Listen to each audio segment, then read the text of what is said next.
Hello, good morning बच्चों। आज मैं आपके लिए फिर से रेफ पदेन की ही क्लास लाई हूँ, लेकिन आज हम सीखेंगे कि इसको पहचाने कैसे कैसे पहचान करें कि रेफ कौन सा है और पदेन रा कौन सा है। तो जल्दी से सब्सक्राइब कर दें अगर तो अभी तक सब्सक्राइब नहीं किया, लाइक कर दें।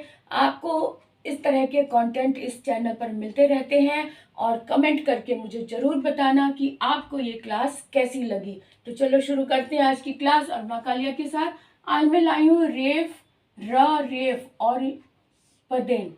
ये पदेन कौन सा, रेफ कौन सा, इसमें कंफ्यूजन ना हो। आज मैं एकदम क्लियर और भी आसान तरीका बताने जा रही हूँ। वर्ण विच्छेद के माध्यम से हम सीखेंगे कि रेफ कौन सा है और पदेन कौन सा है।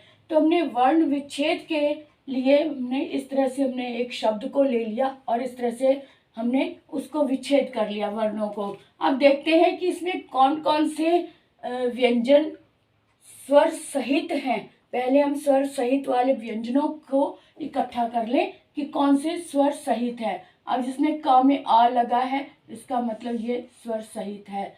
उसके बाद र के बाद कोई स्वर नहीं है तो ये स्वर रहित है। अब माँ के बाद अ है तो इसका मतलब म भी स्वर सहित है। च में भी स्वर लगा है और र में भी स्वर लगा है, ये सब स्वर सहित हैं। यानी कि शब्द ये अक्षर बना क, म, च में आ लगा है तो चा और र में ई लगा है तो री। अब यहाँ पे जो र है ये स्वर रहित है। अब जब भी किसी व्यंजन से पहले र आधा होता है तो वो रेफ होता है और वो ऊपर कंधे पर लगता है। यानी कि जो रेफ ये आधा है इसको हम माँ के ऊपर कंधे पर बिठा देंगे तो शब्द बन गया कर्मचारी। ठीक है। अब इसी तरह से ये वाला शब्द भी ले लेते हैं कि इसमें क्या क्या है। इसमें क आधा है, क के बाद कोई स्वर नहीं है। इसके बाद र है, र में ई लगा हुआ है यानी कि र पूरा है, स्वर सहित है।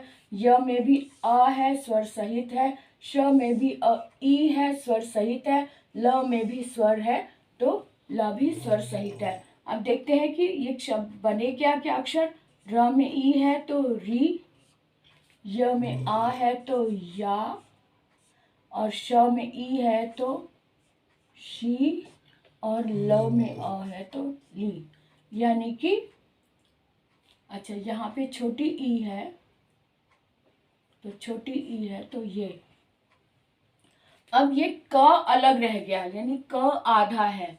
जब क आधा, कहीं र से पहले कोई व्यंजन आधा हो जाता है तब हम उसको इस र को हम पैरों में ले आते हैं यानी कि पैर की तरफ। यानी कि इस का को हमने र के सिर पर बिठा दिया तो ये पोजीशन बनी क के सिर, क्योंकि का बड़ा अक्षर है तो इसके र ने अपने कंधे पर बिठा लिया इसको इस तरह से। और छोटी ई है तो ये बन गया क्री। अब ये है क्रियाशील तो ये शब्द बना क्रियाशील, क्रियाशील। इस तरह से हमने पहचाना कि जो क में रा लगा है वो तो है पदेन, वो है पदेन। और जो र सिर पर लगा है वो है रेफ। है ना। कितनी आसानी से हमें एकदम क्लियर पता चल गया कि जो रा ऊपर बैठा है, कंधे पर बैठा है वो है रेफ। और जो रा ने, जिस रा ने अपने ऊपर दूसरे अक्षर को बिठाया है वो है पदेन। इस तरह से हम और भी शब्द लेकर आते हैं, देखते हैं कि कैसे पता करें कि रेफ क्या है और पदेन क्या है। अब यहाँ पर वर्ण विच्छेद इस तरह से किया हुआ है, इसको भी हम जोड़कर देखें कि कौन सा वर्ण स्वर रहित है और कौन सा स्वर सहित है। अब इस का में कोई का के बाद फिर से व्यंजन आया है, इसका मतलब ये स्वर रहित है।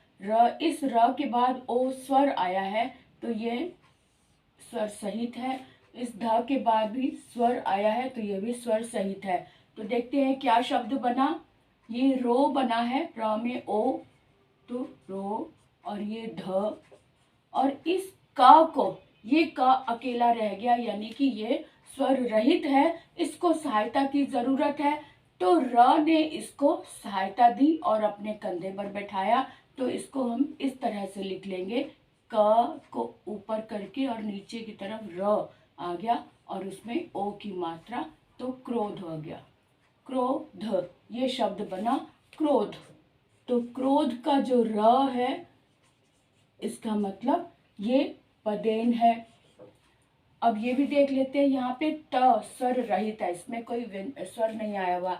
यहाँ पे स्वर है तो र ई, क में भी स्वर है, ल में भी स्वर है, तो क्या बना, त और र, यानी कि र में ई है, छोटी की मात्रा है, तो यानी कि त अकेला है, त को सहायता की जरूरत है और त र की सहायता ले रहा है, यानी कि र ने त को सहायता दी। तो अक्षर इस तरह से बना, त में र जोड़ दिया, ये र और ई की मात्रा त्रि, और ये क में आ है तो का, और ल में आ है तो ल, त्रिकाल शब्द बना। क्या शब्द बना, त्रिकाल। तो इसका मतलब त्रिकाल में जो र है ये भी पदेन है, पा के पैरों की तरफ है पदेन। अब यहाँ देख लेते हैं, प में अस्वर है, इसका मतलब पा पूर्ण है, प बना, और द में भी स्वर है, र अकेला है यहाँ पे, और थ में भी स्वर है ये। तो देखते हैं कैसे अक्षर बने। प में स्वर है तो प बना, द में दा बना, र अकेला रह गया, र को थ ने सहायता दी, तो इसलिए थ ने इसको अपने सिर पर बैठा लिया, थ। तो शब्द बना पदार्थ। पदार्थ, तो ये वाला र जो है वो रेफ है, रेफ। तो ये रेफ है। ये ग अकेला है, र में अ है, म में अ है, र ने गा को सहायता दी, तो इस तरह से ग ने ग को सिर पर बिठाया र ने, और ये बना ग्रा और म में स्वर है, ग्राम। तो यानी कि ये भी पदेन है र। और उसमें यहाँ देखते हैं, क अ र अकेला है, त अ व अकेला है, और य अ। अब यहाँ क पूरा है, र अकेला है, त पूरा है, व अकेला है, और य पूरा है। तो इसको कैसे एडजस्ट करेंगे, क पूरा है लेकिन त से पहले र अकेला है, तो त ने र को सहायता दी तो अपने कंधे पर बैठा लिया। इधर व अकेला है तो य ने सहायता दी, अपनी गोद पे बैठा लिया। तो शब्द बना कर्तव्य। कर्तव्य, यानी कि ये र कौन सा है, रेफ है, क्योंकि ये सिर पर बैठा है, ये भी रेफ है। ये त्रिकाल जो है ये पदेन है, जो नीचे की तरफ है वो पदेन है। तो इस तरह से भी हम समझ सकते हैं। कोई ना समझ आए कि कौन सा है, तो इस तरह से वर्ण विच्छेद करके भी हम पता लगा सकते हैं कि कौन सा रा रेफ है और कौन सा रा पदेन है। मैंने शब्द लिखे हैं, इसको पहचान के लिए यहाँ पे उसका नाम लेते जाएंगे कि इसमें कौन सा र है। ये मार्मिक है तो इसमें र ऊपर लगा है, तो इसका मतलब ये रेफ है। यहाँ पे नीचे लगा है, यहाँ पे र ने वा को सहारा दिया है, इसलिए ये पदेन है। यहाँ पवित्र, त में र लगा है, यानी कि त आधा है और र पूरा है। जहाँ र पूरा होता है वो पदेन होता है, पैरों की तरफ र पूरा होता है। जहाँ ऊपर र है वो आधा है, इसका मतलब ये भी रेफ है।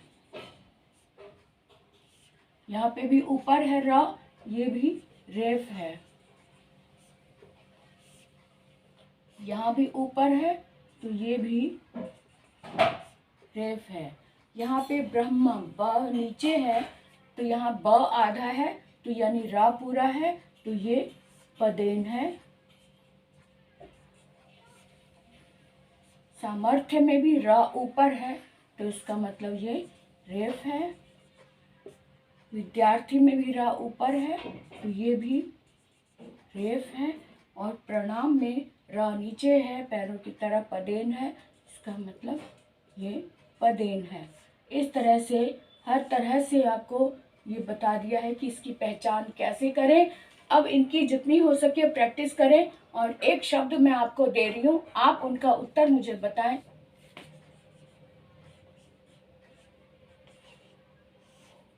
कर्मठ शब्द दिया है, आप मुझे बताएंगे कि इसमें कौन सा र है। तो आज इतना ही, छोटी सी ही वीडियो बनाई है। आप मुझे कमेंट करके बताएं कि आपको कैसा लगा और कितना समझ आया।